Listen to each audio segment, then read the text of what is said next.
라자로 이리아르테 프란치스칸 소명. 아시시의 프란치스코와 클라라의 선택. 제4장. 교회 안에 현존하시는 그리스도. 교계적 교회. 나는 그분들 안에서 하느님의 아들을 알아뵌다. 프란치스코가 회계자라는 신분을 공적으로 주장하면서 육신의 아버지 앞에서 아시시 주교의 보호를 청하게 된 이유는 단지 봉헌자의 자유를 보장해주는 특권을 누리려는 의도만이 아니었다. 첫 형제들의 공동체가 형성되자 프란치스코는 구이도 주교로부터 직접 자기들의 카리스마의 진실성을 확인받으려고 했다. 이 사실을 프란치스코 자신이 직접 다음과 같은 말로 증언한다. 회계 생활을 시작하고 세속과 육신의 아버지를 떠날 때 주께서는 아시시의 주교의 말씀을 통해 그리스도의 봉사 생활을 하도록 인도하고 확인해 주셨다. 얼마 후에 교회에 대한 사랑에 이끌려 첫 제자들로 형성된 공동체의 생활을 인준받기 위해 교황청으로 발걸음을 향했다. 우리의 거룩한 어머니이신 로마 교회에 가서 주께서 우리를 통해서 시작하신 일을 교황님께 보고 드립시다. 이것은 우리가 시작한 일을 교회의 뜻과 명에 따라 계속하기 위한 것입니다.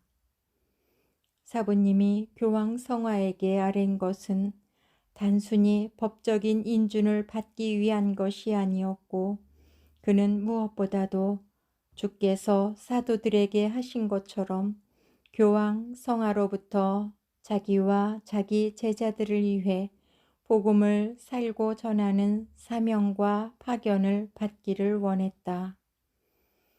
최근의 연구 자료들이 새 동료의 이야기를 뒷받침하고 있다. 이야기에 의하면 교황 인노첸시오 3세는 프란치스코 일행에게 친절한 태도를 보였을 뿐 아니라 적극적으로 환영해 주셨다는 것이다. 역사에 대한 넓은 시야를 갖춘 이 교황은 여러 곳에서 발생한 복음적인 운동에 관심을 보이면서 교회의 선익을 고려하여 모든 운동을 환영하고 인준하려는 마음을 가지고 있었다. 이제 마침 하느님의 인도를 받아 스스로 로마 교회 권한 아래에 있기를 원하는 단순하고 겸손한 아시시의 창립자를 만나자 프란치스코를 하느님이 보내주신 사람으로 여기면서 그를 완전히 신뢰하게 되었다. 그래서 그는 라테나노의 대성당을 떠받치고 있는 보잘것없는 사람에 대한 꿈을 꾼 다음에 자기 자신에게 이렇게 말했을 것이다. 하느님의 교회를 재건하고 떠받칠 사람은 바로 여기에 있다. 아시시의 프란치스코와 같은 경건하고 거룩한 사람만이 이런 일을 할 수 있다. 교황의 인준을 받음으로써 프란치스코는 현재와 장래의 현재들의 대표로 사도자의 권한에 매인다. 이로써 교계적 교회에 대한 순명이 결정적으로 못 박히게 되었고 이러한 순명은 프란치스코에게 복음에 대한 충실성과 선교에 대한 유효성과 나아가 수도회 자체의 내적 일치를 보장해 주고 있다. 프란치스코가 교회와 맺은 이 서약의 의미는 인준되지 않은 제1회칙 시작에 잘 명시된다. 교황께서는 프란치스코 형제와 현재 및 미래의 그의 모든 형제들에게 이것을 승인하시고 확인해 주셨습니다. 프란치스코 형제와 본 수도회의 머리가 되는 형제는 인노첸시오 교황 성하와 그의 후계자들에게 순종과 존경을 약속할 것입니다. 그리고 다른 모든 형제들은 프란치스코 형제와 그의 후계자들에게 순종할 의무가 있습니다. 이렇게 해서 작은 형제회가 탄생하게 된 것이다. 프란치스코는 형제들과 함께 크게 기뻐하며 전능하신 하느님께 감사를 드렸다. 그리고 스폴레토 계곡을 향하여 동료들과 함께 여행길에 올랐다. 어머니이신 로마 교회에 기쁘게 순명하는 것이 프란치스코에게 항상 쉬운 일은 아니었다. 교회에 대한 재빠르고 신뢰 깊은 순명을 굽힐 줄 모르는 이상에 대한 확고한 신념과 조화시키는 과정에서 프란치스코는 겸손하고도 강한 믿음에 온갖 방법을 동원해야 할 순간들이 있었고, 특히 형제회 내에 세력이 강한 소위 신중한 형제들의 집단이 로마 교황청의 지지를 받는다는 것을 깨달았을 때 그러했다.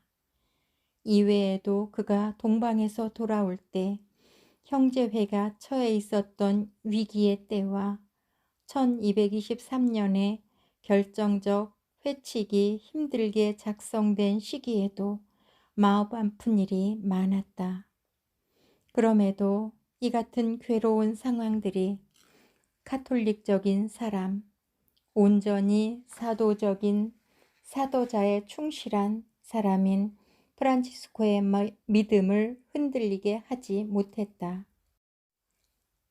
제2회칙에 의하여 형제회의 지도자요, 보호자요, 감사관이 될 거룩한 로마 추기경들 중에 한 사람을 교황 성하에게 청하는 목적은 모든 형제들을 교회와 더 밀접히 일치시켜 그들이 거룩한 교회에 복속함으로써 신앙의 기초 위에 굳건히 서서 거룩한 복음을 실행할 수 있게 하기 위한 것이다. 교황청에 대한 순종이 수도의 전체와 관계되는 일이긴 하지만 형제들이 매일 생활과 사도직에서 가까이 만나는 문제는 주교들과의 관계이다. 사실 어떤 주교들은 자기 교구에서 새로 생긴 수도의 형제들이 활동하는 것을 환영하지 않았다. 그래서 프란치스코 성인은 회칙에서 주교가 그 많은 교구 내에서 설교하지 말라고 명했다. 그리고 성인은 모든 어려움을 이겨낼 힘이 있는 단순한 겸손으로 행동하였다. 한 번은 이몰라에 도착하여 설교할 허락을 받으려고 주교를 찾아갔다. 주교의 대답은 형제여, 내가 해도 됩니다. 라는 것이었다. 성인은 머리를 숙이고 그 자리를 떠났다. 그런데 1시간도 되기 전에 다시 주교에게 돌아왔다. 주교는 이번엔 형제여, 무엇을 원합니까? 무슨 용무로 또 왔습니까? 하고 물어봤더니 프란치스코는 겸손한 자세로 주교님, 아버지가 자기 아들을 이쪽 문에서 쫓아내면 그 아들은 저쪽 문으로 돌아와야 합니다. 라고 대답하였다. 이 같은 겸손한 자세를 보고 주교는 생각을 받고 프란치스코와 그의 형제들에게 설교할 허락을 주었다. 어떤 주교들의 반대나 변덕 때문에 생기는 문제를 해결하기 위해서 일부 형제들은 교황청으로부터 설교할 특전을 얻으려고 했다. 그러나 성 프란치스코는 살아있는 동안 그러한 방법을 단호히 금하였다. 그것은 교회 안에서 작은 자로서 살기를 서약한 사람들에게 맞지 않는 길이라고 생각하였기 때문이다. 그럼에도 불구하고 사부님 몰래 특전을 얻은 일도 있었고 복음의 새로운 사도들의 활동을 뒷받침하려는 교황청이 솔선수범해서 내어준 일도 있었다. 성인은 유언에서 이 그릇된 길을 다음과 같이 지적한다. 나는 모든 형제들에게 순종으로 단호히 명합니다.